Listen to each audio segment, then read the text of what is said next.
Hey guys, it's Peter Nukasani, and I wanted to make a quick video called Sell Price Matters, What Every Land Investor Should Know. So over the last few years, especially during the COVID run, like when land prices were going through the roof and anything was selling um, we got into, in our business, we got into a kind of like a bad habit of overpricing property, right? And thinking, oh, well, I think it's worth that because everybody's listing it higher than usual. And what I learned is in this market right now, I'm recording, it's in November 2024, that pricing really matters. And when I attended the mastermind in Puerto Rico hosted by Dave Dennison and Drew Haney, when I was doing my hot seat session, the feedback that Dave had for my business was that we were overpricing our properties. And I was like, well, they're still moving, they're still selling. It's just taking a little longer, but it took a lot longer when I looked at how fast we used to sell property to how fast they're moving currently.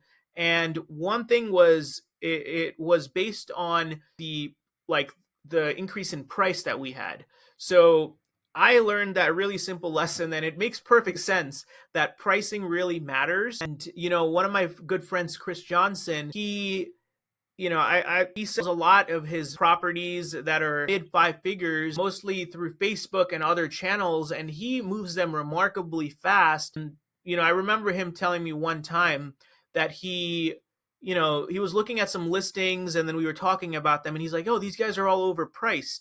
And then he continued to explain that he would underprice his properties by 10% or a small amount just to make it a good deal. And that was how he was able to move properties a lot faster. And it's something that I learned, and I actually implemented this earlier this year. And it's literally night and day. Like when we sell properties for a little bit less, yes, we lose out on our margin a little bit, but money loves speed. And when we are able to sell properties a lot faster, the amount of cycles in our business, or the amount of times we can cycle our capital and just do more deal flow, is through the roof. And I think it's about finding a fine balance, of course. But this was a really valuable lesson for me, and just to make sure that you're priced competitive.